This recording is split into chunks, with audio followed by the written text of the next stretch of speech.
Bending of cyclist.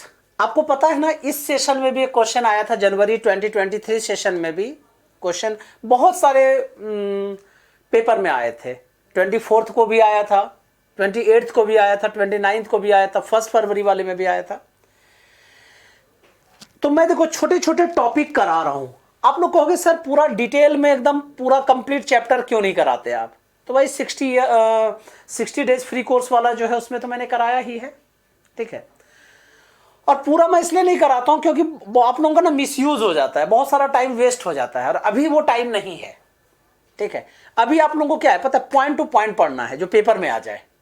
पढ़ा, practice किया, question paper में आ गया। बहुत बच्चों ने मैसेज भी किया मुझे कि सर जो भी 10 दिन में पढ़ाया था आपने सारे पेपर में आ गए, ठीक है। कॉन्सेप्ट मैंने कहा ना, कॉन्सेप्ट एकदम सेम रहेगा बेटा, नंबर वैल्यूज थोड़े डिफरेंट होंगे, इसलिए कॉन्सेप्ट को पकड़ो। चलिए प्रवचन खत्म करते हैं ये प्रवचन नहीं इंपॉर्टेंट था, लेकिन फिर भी टाइम वेस्ट नहीं करते हैं, अभी पेपर का टाइम है। ऐसा है कि एक साइकिलिस्ट जो है वो इस तरह से साइकिल लेके चलाते हुए जा रहा है, ध्यान देना, साइकिल लेके जा रहा है, और उसको क्या है, मुड़ना है उधर, तो वो क्या करेगा, ऐसे टर्न होगा ना। जब जरा देखो, वो जब ऐसे पहले जा रहा है, पहले देखो यहां से स्टार्ट कर रहा है, साइकिल चलाते जा रहा है और ऐसे मुड़ गया वो, ठीक है। तो जब वो मुड़ता है तो देखो कुछ कैसा होता है, वो ऐसे आ रहा था, वो सीधा ऐसे आ रहा था और ये ऐसे मुड़ गया, ठीक है।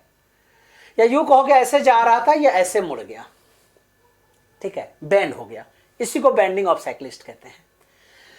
देखो बेटा, यहां जो आप देख रहे हो कि ये क्या है, ये साइक्लिस्ट है, ये हमने साइक्लिस्ट बनाया है, इसका वेट नीचे काम करेगा mg, और ये साइकिल के 2 व्हील्स है, ठीक है।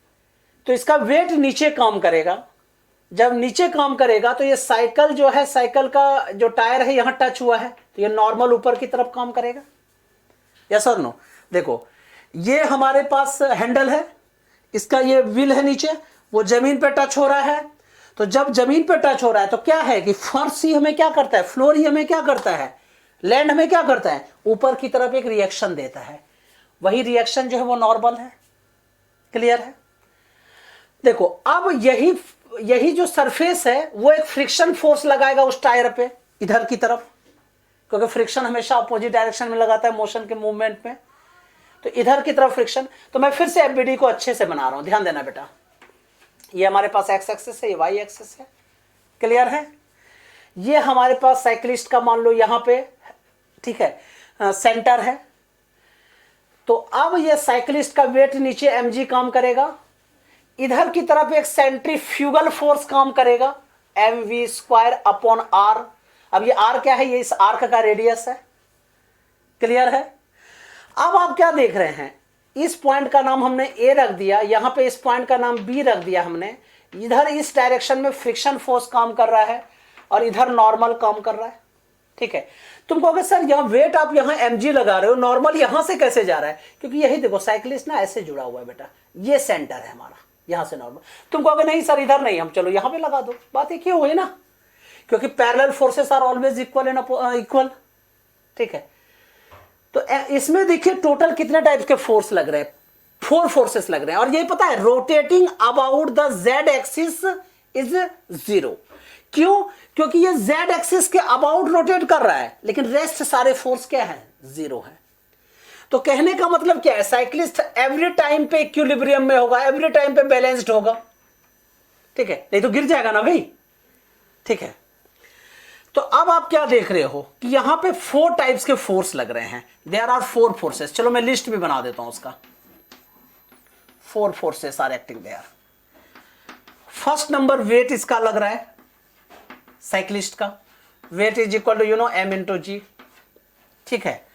सेकेंड यहां पे क्या हो रहा है, नॉर्मल लग रहे हैं, सरफेस के कारण ये लगता है नॉर्मल, ठीक है, n जिसको हम लोग कहते हैं, ठीक है। अब इस साइड में क्या लग रहा है, सेंट्रीफ्यूगल फोर्स, सेंट्रीफ्यूगल फोर्स, यही एक स्यूडो फोर्स है यहां पे। ये कैसा फोर्स है, स्यूडो फोर्स। मैंने एक लेक्चर स्यूडो फोर्स का भी डाला हुआ था, उसको जरा देखा होगा आप लोगों ने, तो क्लियर हो गया होगा कि ये स्यूडो फोर्स है, ठीक है। और ये स्यूडो फोर्स क्या है, mv² अपॉन r। और नेक्स्ट नंबर यहां जो हमें दिख रहा है एक फ्रिक्शनल फोर्स इधर लग रहा है जी, फ्रिक्शनल फोर्स, इसी की वजह से साइक्लिस्ट माने इन चारों फोर्स की वजह से साइक्लिस्ट गिर नहीं रहा है, बैलेंस्ड है सारे। जब ये सारे बैलेंस्ड हैं तो इसका मतलब है कि किसी भी पॉइंट पर रोटेशनल इक्विलिब्रियम में है, रोटेट तो कर रहा है वो लेकिन वो इक्विलिब्रियम में है। हमने एक पॉइंट के अबाउट रोटेशनल इक्विलिब्रियम लगा देते हैं, रोटेशनल इक्विलिब्रियम एट ए। अब तुम कहोगे सर ये नए भारी भारी वर्ड बना दिए, जो नए नए लड़के आए होंगे अभी, ठीक है, या जिन्होंने पहले ये सब टॉपिक नहीं पढ़ा है उसको बड़ा टफ लग रहा होगा, सर ये रोटेशनल इक्विलिब्रियम ये क्या होता है। देखो बेटा, इक्विलिब्रियम दो तरह के होते हैं। ट्रांसलेशनल इक्विलिब्रियम, अगर एक कार जा रही है, ठीक है, एकदम स्ट्रेट लाइन जा रही है, ठीक है, और वो गिर नहीं रहा है, ना नीचे धंस रहा है ना इधर उधर जा रहा है, तो इसका मतलब है कि वो ट्रांसलेशनल इक्विलिब्रियम में है। कोई रोटेट कर रहा है लेकिन वो अपनी रास्ता से बहक नहीं रहा है, तो वो रोटेशनल इक्विलिब्रियम में है।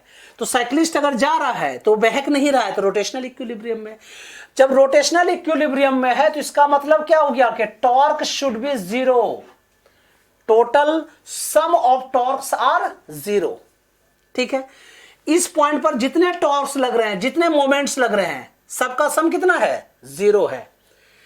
तो तुम कहोगे सर देखो वेट हमारा mg इधर काम कर रहा है, डिस्टेंस यहां पे ab है, टॉर्क इक्वल टू क्या होता है, force into perpendicular distance, force into perpendicular distance. तो मैं क्या लिखूंगा यहां पे, mg इंटू ab, क्लियर है, इज इक्वल टू इधर जो फोर्स लग रहा है और इसका परपेंडिकुलर डिस्टेंस, यहां ऐसा सी पॉइंट कर देते हैं, यहां से यहां, ठीक है, is equal to mv square upon r into bc। पहले यहां देखो अच्छे से बेटा, वंस मोर, हमने क्या कहा, एवरी पॉइंट पर बॉडी रोटेशनल इक्विलिब्रियम में है। इसका मतलब क्या हुआ कि ये जो साइक्लिस्ट है ये अपने रास्ते से बहक नहीं रहे हैं, अगर वो मुड़ भी रहे हैं, अगर वो मुड़ भी रहे हैं, ऐसे बैंड भी कर रहे हैं, ठीक है, तो वो एक डेफिनेट पाथ पे चल रहा है, वो अनबैलेंस्ड नहीं हो रहा है, ठीक है, वो बैलेंस्ड वे में है। तो जब बैलेंस्ड वे में है तो torque should be zero, total torque should be zero, ठीक है। तो mg इंटू ए बी, देखो mg वेट हो गया बेटा, perpendicular distance is equal to इधर फोर्स हो गया, ये परपेंडिकुलर डिस्टेंस, तो mg upon into A B equal to mv square upon r into B C. m and m क्या हो गया, कैंसल, ठीक है, A B upon B C is equal to V square upon R G, yes और no. अब A B upon B C जरा गौर करके देखो, A B upon B C, ठीक है, perpendicular upon base, that is the tan theta, yes और no. You know this one is the perpendicular, this one is the base, so you know this is the tan theta. Tan theta is equal to v square upon rg. बहुत जगह आप देखा होगा कि inverse के form में लिखा रहता है, तो आप ऐसा भी लिख सकते हैं, theta is equal to tan inverse v square upon rg। कहने का मतलब क्या हो गया कि कोई भी साइक्लिस्ट किस एंगल से मुड़ेगा जिससे कि वो अनबैलेंस्ड नहीं होगा, वो किस किस पे डिपेंड करेगा, वेलोसिटी पे डिपेंड करेगा, रेडियस पे, उस जो पाथ है उसकी जो रेडियस है, ये जो पाथ है उसकी जो रेडियस है उस पे डिपेंड करेगा, और जी पर डिपेंड करेगा, means acceleration due to gravity पे डिपेंड करेगा। तो once more, bending of cyclist में जो फॉर्मूला आता है वो tan theta is equal to V square upon R G. किस एंगल से साइक्लिस्ट मूव करेंगे वो डिपेंड करेगा वेलोसिटी पर, उनके रेडियस ऑफ पाथ पर और जी पर।